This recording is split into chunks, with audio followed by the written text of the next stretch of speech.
여러분, 지금 우리 바로 옆집 일본에서 정말 믿기 힘든, 아니 절대 일어나서는 안 될 일이 터졌습니다. 평소 안전자산의 대명사였던 일본 국채금리가 마의 벽이라 불리는 4%를 뚫어버렸습니다. 에이, 일본 금리가 우리랑 무슨 상관이야? 라고 생각하셨나요? 천만의 말씀입니다. 이건 단순히 숫자가 바뀐 게 아닙니다. 이건 우리 뇌가 가장 두려워하는 예측 불가능한 폭탄이 던져진 겁니다. 6,000원 하던 짜장면이 자고 일어났더니 30,000원이 된 것과 같은 이 충격이 이제 곧 여러분의 아파트 담보대출 고지서를 덮칠 겁니다. 오늘 이 영상을 끝까지 보지 않으시면 내일 아침 은행 앱을 열어보고 손을 떨게 되실지도 모릅니다.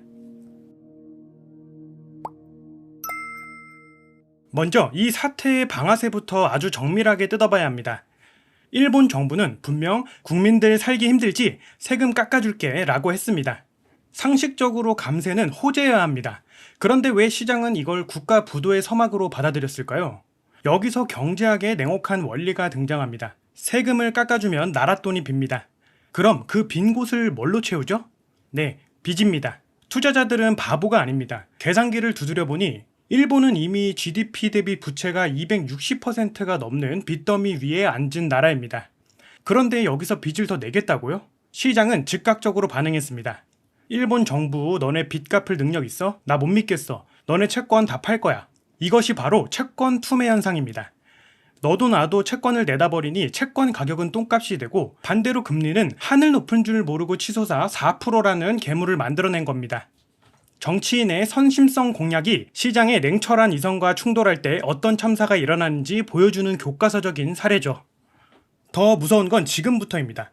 보통 금리가 오르면 그 나라 돈의 가치는 올라야 정상입니다. 이자를 많이 주니까 돈이 몰려야죠. 그런데 지금 일본은 정반대입니다. 금리가 폭등하는데 엔화 가치는 바닥을 뚫고 158엔 밑으로 추락했습니다. 이걸 전문용어로 나쁜 금리 상승이라고 합니다. 투자자들이 일본의 금리 인상을 수익 기회로 보는 게 아니라 국가 리스크로 보고 있다는 뜻입니다. 이자 더 줘도 싫어. 일본은 위험해. 탈출해. 이게 지금 글로벌 자금의 속마음입니다. 자, 그럼 이게 한국인인 우리랑 무슨 상관이냐? 여기서 샴쌍둥이 이론이 등장합니다. 국제 금융시장에서 외국인 투자자들은 한국의 원화와 일본의 엔화를 동북아시아 패키지로 묶어서 봅니다. 엔화가 싸지면 토요타 자동차 가격이 내려갑니다. 그럼 현대차는 가격 경쟁력을 잃죠. 한국 수출 기업의 실적이 바닥날 게 뻔하니 외국인은 한국 주식을 팝니다. 옆집 일본이 불타네? 불이 옮겨 붙기 전에 한국에서도 돈 빼자. 이게 바로 군중심리입니다. 결국 엔화가 무너지면 원화도 같이 무너집니다. 환율이 오르면 수입 물가가 미친 듯이 오르고 한국은행은 이를 막기 위해 울며 겨자 먹기로 금리를 올려야 합니다. 네, 일본의 불행은 곧 우리의 금리 인상으로 직결되는 겁니다. 이제 여러분의 계좌 이야기로 들어가겠습니다. 제가 왜 이 상황을 사형선고라고 표현했을까요? 바로 여러분의 뇌 속에 박힌 닷 때문입니다.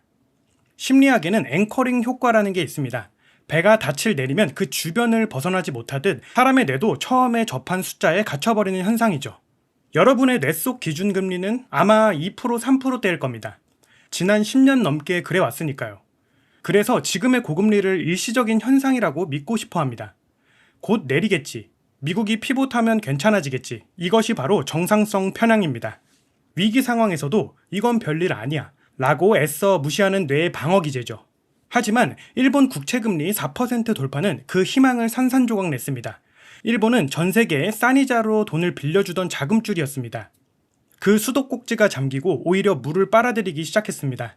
전 세계적인 금리 인상은 이제 피할 수 없는 뉴 노멀입니다. 여러분이 설마 하고 있는 사이에 변동금리로 대출받은 여러분의 아파트 담보대출 이자는 이 일본발 쇼크를 반영해 슬금슬금 하지만 확실하게 오르고 있습니다. 은행은 여러분의 사정을 봐주지 않습니다. 그들은 철저하게 글로벌 국채금리에 연동해서 여러분에게 청구서를 보냅니다. 지금 한국 부동산 시장, 특히 PF 시장은 살얼음판입니다. 일본 금리 상승은 이 살얼음판 위에 뜨거운 물을 붓는 격입니다. 건설사들은 돈을 빌려서 아파트를 짓습니다. 그런데 금리가 오르면 이자 비용을 감당 못하고 쓰러집니다. 건설사가 쓰러지면 돈을 빌려준 금융권이 흔들립니다. 금융권이 흔들리면 대출 문턱을 확 높여버립니다. 결국 돈맥경화가 옵니다. 여러분이 집을 사고 싶어도 대출이 안 나오고 전세를 맞추고 싶어도 세입자가 대출을 못 받습니다. 집값은 떨어지는데 이자는 오르는 최악의 상황. 여기서 여러분은 극심한 인지부조화를 겪게 됩니다. 금리는 오르고 집값은 떨어진다. 부동산 불패, 금리 인하 기대. 이 두 가지가 충돌할 때 뇌는 스트레스 받습니다. 그래서 대부분은 현실을 부정하고 믿음을 택합니다. 존버하면 승리한다는 말 뒤에 숨어버리죠. 하지만 이번 일본발 쓰나미는 존버로 해결될 파도가 아닙니다. 4%라는 숫자는 지난 17년 동안 본 적 없는 숫자입니다. 과거의 데이터로 미래를 예측하려는 시도를 멈춰야 합니다. 지금 당장 여러분의 대출 약정서를 꺼내십시오. 그리고 뇌 속에 박힌 2% 금리라는 닻을 뽑아내십시오. 이제 4%, 5%, 아니 그 이상의 금리가 당신의 월급을 갉아먹는 시대가 왔음을 인정해야만 이 거대한 파도 속에서 구명조끼라도 입을 수 있습니다. 자, 이제 결론을 말씀드리자면 앞서 말씀드린 일본의 4% 금리, 엔화 폭락, 앵커링 효과, 이 모든 이야기의 결론은 하나로 귀결됩니다. 바로 끓는 물속의 개구리 이론입니다. 일본이라는 옆집 냄비의 물은 이미 100도로 펄펄 끓고 있습니다. 그런데 한국이라는 냄비 속에 있는 우리는 설마 뜨거워지겠어? 하며 미지근한 물에 취해 있습니다. 4%라는 숫자는 경고장이 아닙니다. 이미 도착한 청구서입니다. 여러분이 지금 느끼는 그 막연한 불안감, 그거 가짜 아닙니다. 여러분의 무의식이 보내는 생존 신호입니다. 이 신호를 무시하는 순간 끓는 물은 여러분의 자산을 남김없이 증발시킬 겁니다. 가장 먼저 해야 할 일은 타조 효과에서 벗어나는 겁니다. 타조는 위협을 느끼면 모래 속에 머리를 쳐박고 현실을 외면하죠. 솔직히 말씀해보세요. 최근에 대출이자 나가는 통장 혹은 아파트 담보대출 금리가 변동되는 안내 문자 제대로 들여다보신 적 있습니까? 무서워서, 보면 스트레스 받으니까 그냥 삭제하거나 안 본 척 하셨죠? 그게 바로 타조 효과입니다. 지금 당장 은행 앱을 켜십시오. 그리고 확인하세요. 내 대출 금리가 정확히 몇 %인지, 다음 변동 주기는 언제인지, 그때 예상되는 금리는 얼마인지 구체적인 숫자를 눈으로 확인하는 순간 막연했던 공포는 해결해야 될 문제로 바뀝니다. 공포에 잡아먹히지 말고 공포를 관리 가능한 데이터로 바꾸십시오. 두 번째 처방은 정말 아프지만 반드시 필요한 과정입니다. 손실 회피 편향과의 싸움입니다. 인간은 100만 원을 버는 기쁨보다 100만 원을 잃는 고통을 2배 더 크게 느낍니다. 그래서 집값이 떨어지거나 이자 부담이 커져도 손해보고는 못 팔아 라며 버팁니다.